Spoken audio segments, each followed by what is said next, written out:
Do you know the name of this bubbly, eccentric, early modern era ruler? For history buffs, the over-the-top coiffure of this iconic extrovert should be instantly recognizable. And indeed, if you said, "I know that person, it's most certainly King Louie or Ludwig XIV," you would be, possibly, but not absolutely, correct. However, after this presentation, you may find any controversy regarding his appearance may lean more toward the subject of his identity than his bountiful hair. For, in recent years, startling discoveries continue to be made by researchers that are uncovering surprising insights that force us to question the known depictions of the king and perhaps revise everything we think we know about modern era history. So, where to begin this tale? A possible starting point could be to review the hidden birth of a possibly illegitimate black child at the Palais du Louvre Paris in 1664. Louise Marie-Therese, who bore both the names of King Louie and that of his wife, the Queen Marie Teresa, had a birth shrouded in controversy. In short, she was rumoured to be a love child belonging to either the king or his wife. This has inspired a wave of recent historical conspiracy and revisionism fueled by modern prejudices. Some questionable revisions are now weighted towards the theory that the child indeed may have belonged to the Queen, with people suggesting an affair with a 3-foot palace pygmy, Augustine, who was known as Narbo. This might seem a far-fetched and ludicrous claim to the logical mind, but unfortunately, European historians have learnt that any explanation is valid to explain away the inconvenient occurrence of blackness of monarchs and nobility in history. If that wasn't enough, some commenters have even suggested she was unknowingly inseminated at the hands of the playful imp, as he would spend extended lengths of time under her skirt. I kid you not, this conclusion has been seriously considered. Fortunately, however, we will be looking at the contemporaneous evidence more objectively and proposing a much more plausible explanation. An explanation reflecting the common belief at the time, which laid suspicion more firmly at the feet of the king himself, King Louis XIV. Louis XIV went by the moniker of the Sun King. Perhaps coincidentally, this title is also reflected amongst the Incas. It, in itself, seemed to be quite a flamboyant and tropical title for a European ruler. Louis chose the sun as his personal emblem. According to Chateau Versailles, the sun, being the symbol of Apollo, god of peace and the arts, is also the star which gives life to all things, rising and setting with unfailing regularity. What perhaps did not fit this image was an illegitimate love child, and the suggestion of one will be substantially denied by those eager to preserve a more conventional narrative, not involving black children born out of wedlock, even if it means blaming it on the actions of a playful African pygmy. Do we have evidence for the version of events supporting the child belonging to the king? Well, first there is the claim that, among other things, the king bore a startling resemblance to the child, which was noted by Voltaire in his works titled Le siècle de Louis, which translates to the century of Louis XIV. He states, "It was suspected with much likelihood that a nun of the Abbey of Moret was his, the king's daughter. She was extremely swarthy and resembled him.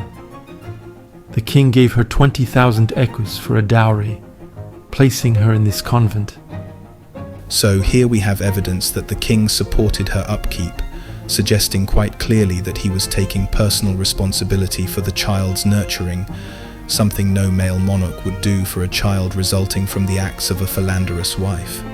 His generosity to her is detailed in a letter sent on June 13, 1685, by the Secretary of the House of the King to Mr. de Bezons, General Agent of the Clergy, regarding the pensions patent of £300 granted by King Louis XIV to the nun Louise Marie-Therese on October 15, 1695, stating it was to be paid to her all her life in this convent or everywhere she could be, by the guards of the royal treasure, present and to come.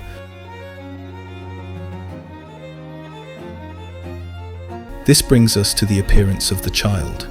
She is described as swarthy, and not just swarthy, extremely swarthy. So what exactly does this frequently used word mean in context? For a definition, we can refer to Webster's 1828 English Dictionary, which reads, being of a dark hue or dusky complexion, tawny. In warm climates, the complexion of men is universally swarthy or black. Their swarthy hosts would darken all our plains, black as the swarthy African. In support of this definition, the 1827 Johnson's Dictionary defines swarthy as dark of complexion, black, dusky, tawny. The swarthy Africans complain, though in torrid climates the common colour is black or swarthy. The definition of swart reads, black, darkly brown, tawny, of swart complexion, whereas I was black and swart before. The definition of swarthiness reads, darkness of complexion. So, as you can see in contemporary literary citations, the definition of swarthy is consistently applied as a measure of complexion, akin to blackness and Africanity. Now, compare this with what we are led to believe about race relations between Europeans and Africans during that time period, and it becomes glaringly obvious that we are quite probably being grossly misinformed by the mainstream historical narrative. In addition to this, and even more surprisingly, Louise Marie-Therese is stated to have resembled him because, and not despite, her swarthiness. To reiterate, Voltaire reads, It was suspected with much likelihood that a nun of the Abbey of Moret was his, the king's daughter. She was extremely swarthy and resembled him. And as you can see, by all accounts, the child appears to be entirely, not partially, black, as one would expect from a mixed-race offspring. She was surely not the result of an affair between a wholly white monarch and an unnamed black other. St. Simon's account of Louise Marie-Therese reads, It seems that in this convent there was a woman of colour, a Moorish woman who had been placed there very young by Bontemps, valet of the king. She received the utmost care and attention, but never was shown to anybody. When the late Queen or Madame de Maintenon went, they did not always see her, but always watched over her welfare.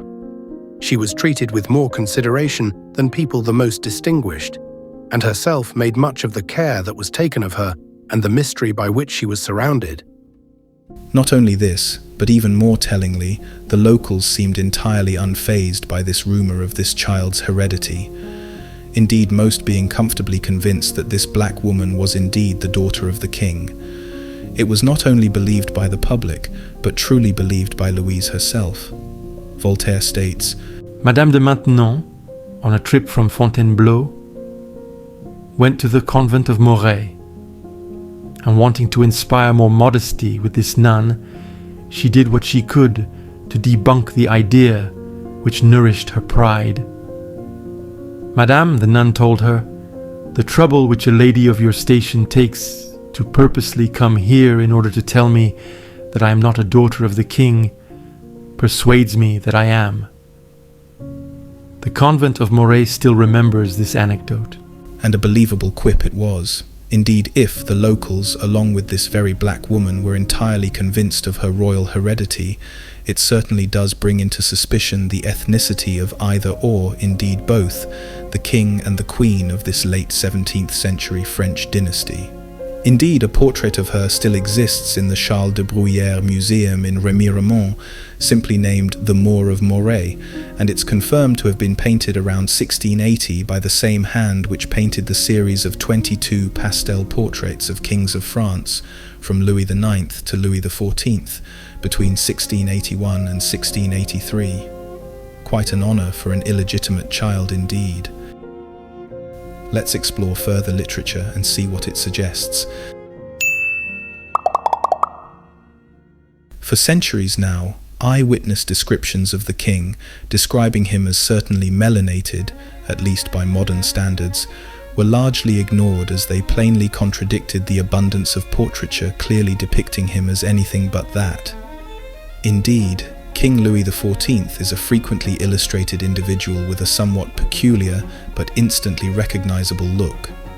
But let's see how eyewitness descriptions compare with these paintings of the so-called Sun King. Richard Wilkinson, in his biography of Louis XIV, describes him as follows. So, what did Louis XIV inherit from his parents? Actually, he most resembled his Bourbon grandfather. Louis XIV's swarthy complexion and prominent nose were typically Bourbon. Once again, we can remind ourselves that swarthy translates to darkness of hue, darkness of complexion, or black as an African, if we're to take the definitions from both Webster's and Johnson's early dictionaries literally. In addition to this, in The Present State of Germany, published in 1738, it is said of the Habsburgs, the lineage from which Louis XIV descended through his mother Anne of Austria, that a swarthy complexion and thick hanging lips, which last, as some will have it, is the distinguishing feature of the Austrian family.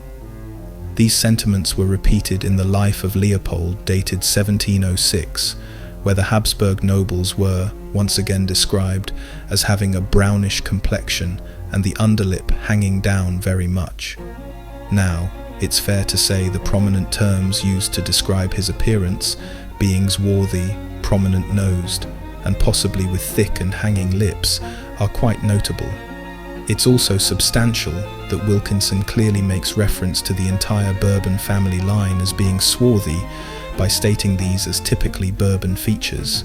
On a side note, the British biscuit, Bourbon creams, are a classic and favourite amongst biscuit lovers in the UK. They are possibly the UK's darkest biscuit, being a deep dark brown dark chocolate biscuit. The interesting fact being they are not coincidentally named, but rather they got their name directly in relation to this particular royal lineage. Similar to the family of dark brown spirits, also referred to by the same name, but surely this is all just a coincidence. Let's continue. James Pellow Malcolm, in his 1802 work, Londinium Redivivum, states, Louis XIV had arched eyebrows, aquiline nose, and brown complexion. Now bear in mind, prior to the modern invention of race, it was entirely normal to describe someone literally by their physical appearance with no aspersions of inferiority or even ethnicity tied to these descriptions. Conjecture aside, there certainly seems to be a consistent theme forming, that being authors wanting to communicate the rich, full brown tone of his skin. Remember, swarthy was the same word used to describe his dark brown-skinned daughter, of whom we have portraits proving she was not the pale cream of her father's, alleged, portraits that some are trying to attribute to the word. On reflection, it seems these portraits of the king are clearly incompatible and cannot possibly be attributed to these descriptions. Shall we continue? Let's. Sir Richard Phillips, in the Monthly Magazine, Volume 13, published in 1802, states of the corpse of Louis XIV. Louis XIV was also in good preservation, but his skin was as black as ink. Now, to be clear, there is no question that the skin of the deceased is likely to change tone, and this description of the king was taken posthumously, that is, after his death. However, even with that in mind, a description of black as ink seems to be a very extreme expression of petrification for one, who in life was depicted as considerably pale. However, for one who in life had swarthy skin, this change in skin tone seems reasonable, if not expected. With that in mind, as it stands, there seems to be somewhat of a literary consensus about the brownness of the king's complexion that is entirely unrepresented in his publicized portraiture, which, I'm sure you'd agree, is bizarre. However, just that observation, even alongside the extreme swarthiness of his daughter, alone is not enough to rewrite the history books. Are there any more turns in this tale that can paint a more agreeable picture of the king's appearance?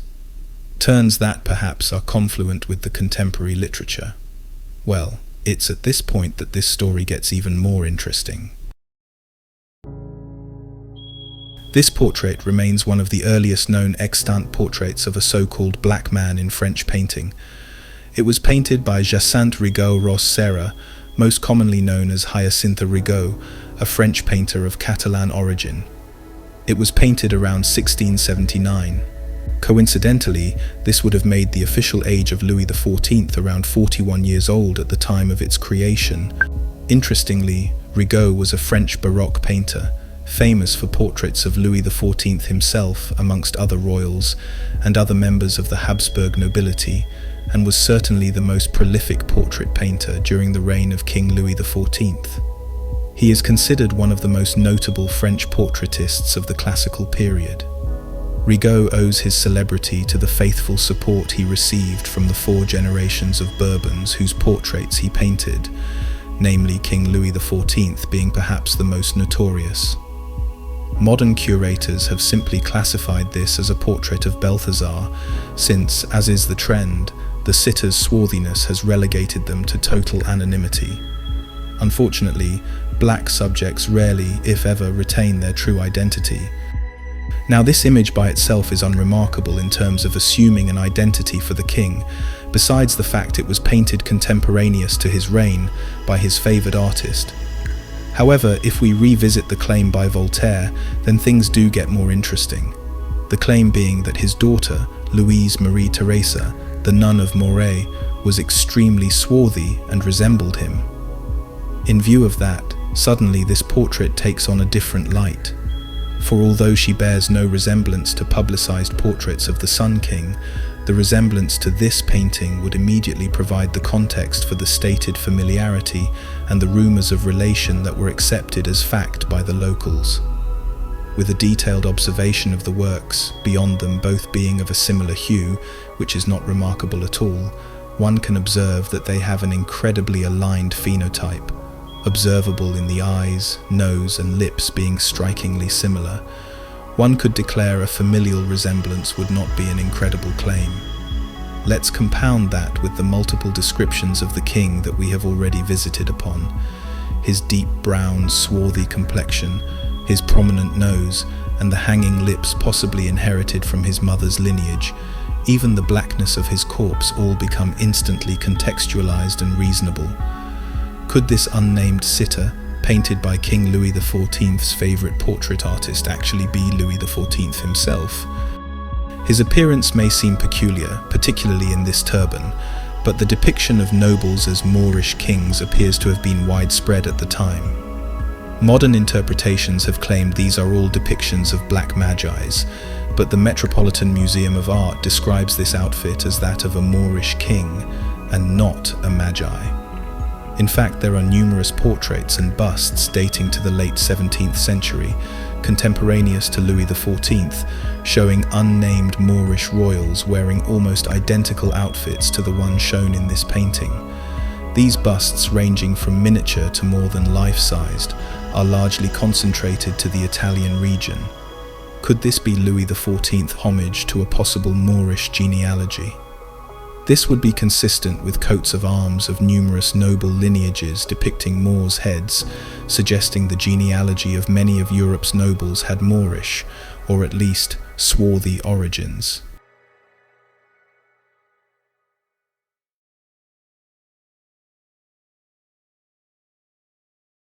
There's even more to support this suggestion.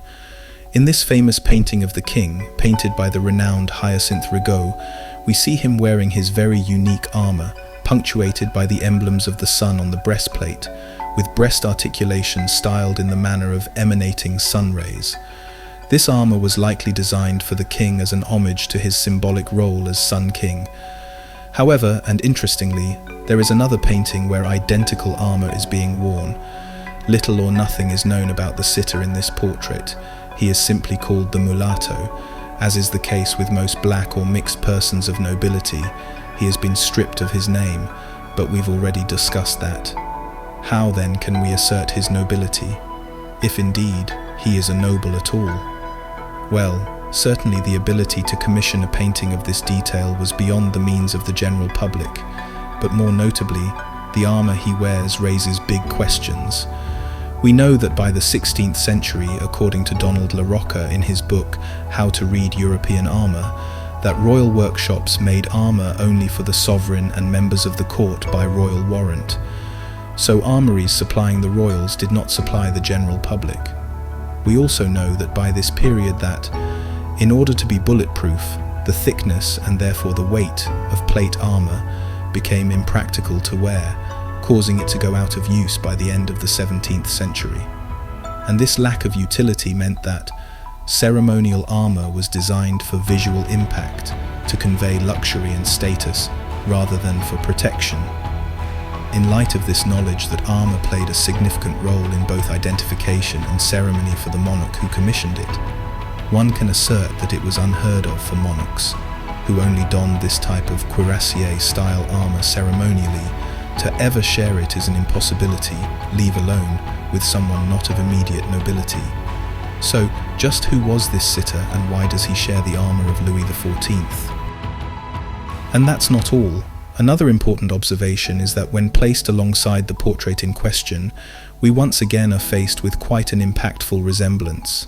So close, one would not be amiss to assume a nuclear relationship, or even only a separation of age existing between the two subjects.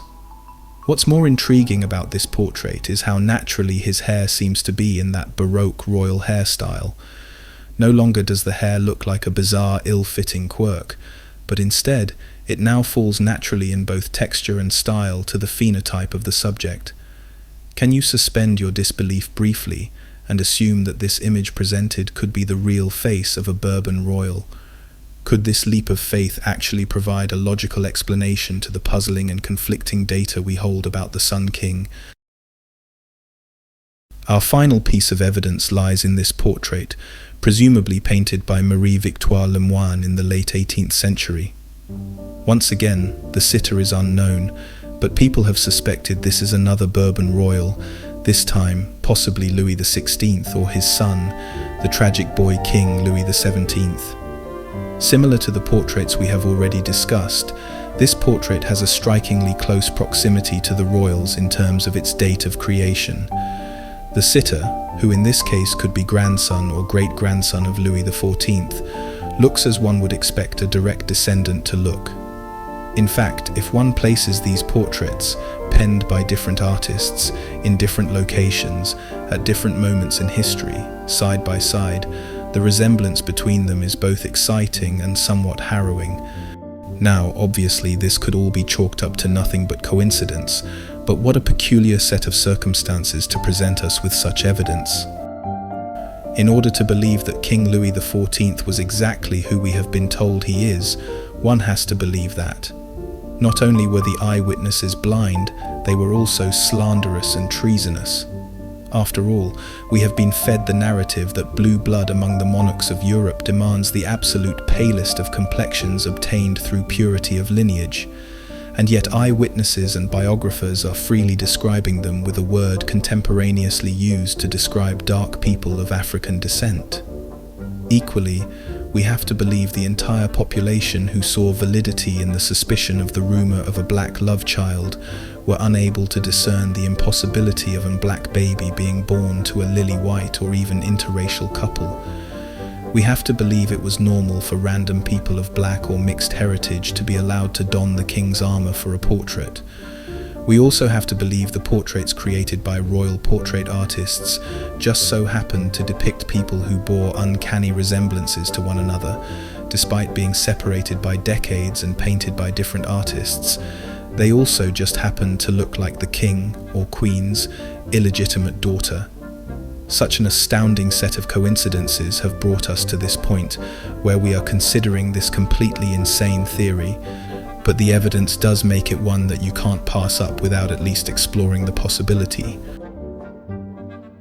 If you enjoyed this, don't forget to subscribe and support me on Patreon.